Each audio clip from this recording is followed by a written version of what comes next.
Now, does anyone know what John Hughes' best film was? Anyone? Anyone? Bueller? Bueller? Bueller? I know. Shitty Ben Stein impressions to kick this one off. Don't even get me started on voodoo economics.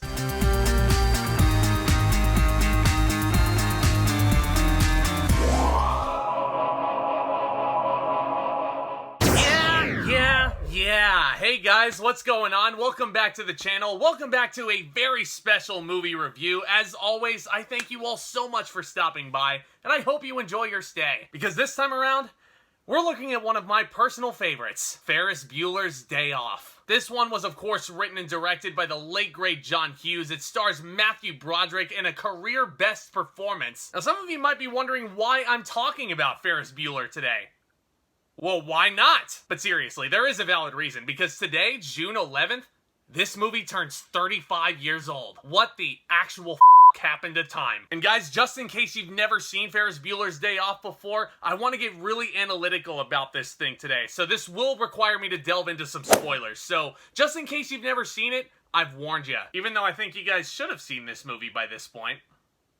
I would hope. Now, this movie follows a day in the life of high school senior Ferris Bueller, as I mentioned, played by Matthew Broderick. Ferris has an uncanny skill at cutting classes and getting away with it. Intending to make one last duck out before graduation, Ferris calls in sick, borrows a Ferrari, and embarks on a one-day journey through the streets of Chicago. But on Ferris's trail is a high school principal, Rooney, played by Jeffrey Jones of Amadeus fame, and he's determined to catch him in the act in order to hold him back for another year. So a lot of you who know me personally already know this, but my dream job is to be an actor. I mean, whether it's film, theater, you name it, I want to do it all. And I would honestly credit this movie for being one of my inspirations in pursuing this craft. Now, I know, this may seem ironic in me saying this in a movie starring Matthew Broderick, but I can't lie. This really is a career highlight for Broderick. He is just so damn charismatic as Ferris Bueller. You can't help but fall in love with his spirit. And the character has got so many fascinating paradoxical layers to him. He's a slacker, but he's also a planner. He's a troublemaker, but he can also be the voice of reason. He can come off super arrogant, but he's a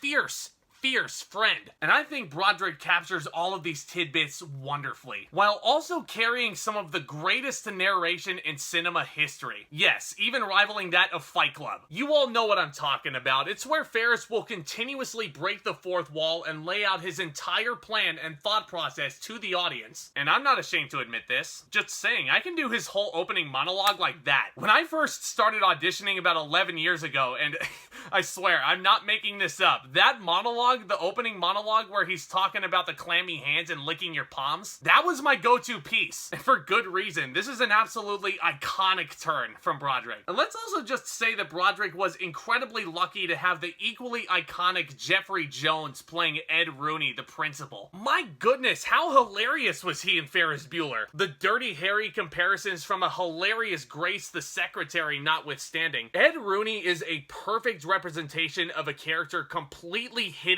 rock bottom, all while he's trying to hold Ferris back from a prosperous future. You want to talk about poetic justice. Just where Rooney's character ends up is just chef's kiss. Now, speaking of satisfying, guys, I gotta talk a little bit about Cameron. Well, I think you should be sorry, for Christ's sake.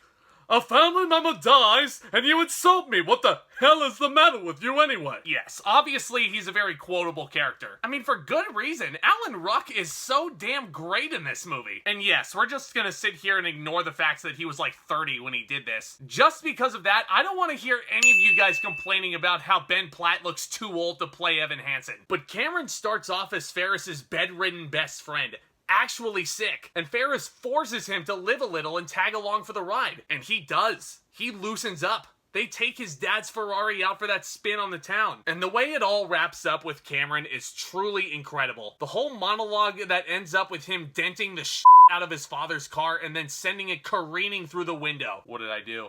You killed the car. A lot of people might not notice this. I'm gonna get analytical about this. I don't care. This is a perfect representation of Cameron's relationship with his father, which he all finds very delicate to begin with, and it ends up careening off a cliff, literally. And the amazing thing is, this is all conveyed through one person. It's all conveyed through Alan Ruck's emotions as an actor. We never see this man he's talking about. We never meet Cameron's father. Yet through Ruck's performance, we still completely understand the hatred he has for this man. And that makes it all the more satisfying when the tortoise finally comes out of his shell, so to speak. Ruck was so good in this movie. Also fantastic was Jennifer Grey as Ferris's sister Jeannie coming off her stint in Dirty Dancing. This character is the most jealous little sister you could ever come across. And she just grows into a character who really just loves everything, including her brother, who we thought she absolutely despised. Yeah, if you ever sit down and rewatch Ferris Bueller, extremely pivotal to Jeannie's arc. Pay attention to the scene she has with a very young Charlie Sheen in the police station. Yes, a lot of people tend to forget that Charlie Sheen was in this film. I also gotta talk about the direction of this movie. It is so fast-paced. John Hughes is writing to go along with it. Just like The Breakfast Club, breakneck speed. And just a side note, yes, I do notice all of the Breakfast Club Easter eggs scattered throughout this film. Yeah, John Hughes' cinematic universe confirms. Just go ahead and put it on out there. The movie is only an hour and 40 minutes, but I felt like I could have watched these characters for twice that length. Because one thing John Hughes was so good at was creating characters and situations that are not only relatable, but they never really feel like characters. These all feel like real people. These are characters that I grew up with, and I'm always super excited whenever I get a chance to revisit them, and I plan on doing so over and over again. Now, speaking of fast pace, one other thing I gotta commend about this film is the editing. Now, a fellow YouTuber on here, my buddy Jared, shout out to you, buddy, one thing he said in one of his videos was that the best editing in any film is the editing you don't really notice. And this edit was so energetic and so seamless. The score and the soundtrack for this movie also, those energetic compositions by Ira Newborn, the Oh Yeah theme song introducing the Ferrari, you gotta love it. The parade sequence, oh my god, how iconic is that? I mean, Ferris just jumping onto the float and singing Donka Shane, then Twist and Shout, absolutely love it, guys. I mean, if you were to just watch that scene alone, you would think that Ferris Bueller was almost like a pseudo-musical, which I think they should do at some point, Ferris Bueller the musical. Now, there's one thing that a lot of people may nitpick about this film, and I gotta address it here. It's the romance between Ferris and Sloane, played by Sara. It may feel a little bit more traditional, but I would argue that Sloane is in fact a very interesting character. As a matter of fact, she's probably just as much of a trickster as Ferris is. She was for sure in on this plan the entire time, and you can tell she's in on it with one little character move, and it's extremely subtle.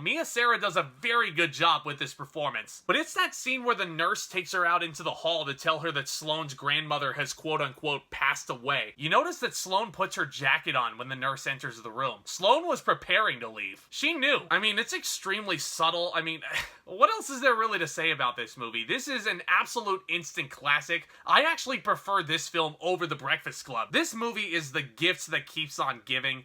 And it really, truly exemplifies what I think cinema is all about. Pure escapism. Call this a hot take, unpopular opinion, whatever. I fucking love this movie, guys. This movie never gets old. It never will. I absolutely gotta give Ferris Bueller's Day Off an A+. Now, I know there's a lot of you out there that have never sat through this thing. If that's you, you know who you are. What the heck are you waiting for? Because after all, life moves pretty fast. If you don't stop and look around once in a while, you could miss it. Told ya. But this is just one guy's opinion about Ferris Bueller. What do you guys think of the movie? Do you guys like it as much as I do? Do you not like it? I'm also curious, what is your guys' favorite coming-of-age movie? Now, as always, I love making these videos for you guys and starting the discussion about cinema and all things entertainment. So let's go ahead and continue that discussion down in the comments, shall we? And if this is your guys' first time visiting the channel today, thank you so much for clicking on the video and sitting through it. And go ahead and consider hitting that subscribe button down below as hard as you possibly can. You know you want to. I'll tell you what, if you guys subscribe, you guys will also be the first ones to know anytime a new video is uploaded. And one last reminder, guys, go ahead and hit that thumbs up button. That would be incredibly helpful. And look out for more exciting content hitting this channel very, very soon. I've got another retro coming up. I'm going to be continuing my Shyamalan playlist very, very soon. And I'm super excited to check out In the Heights this weekend. I'm already hearing all the buzz. But you guys have got all that to look forward to and much, much more. You guys are the best. And with all that being said, back talk, commence.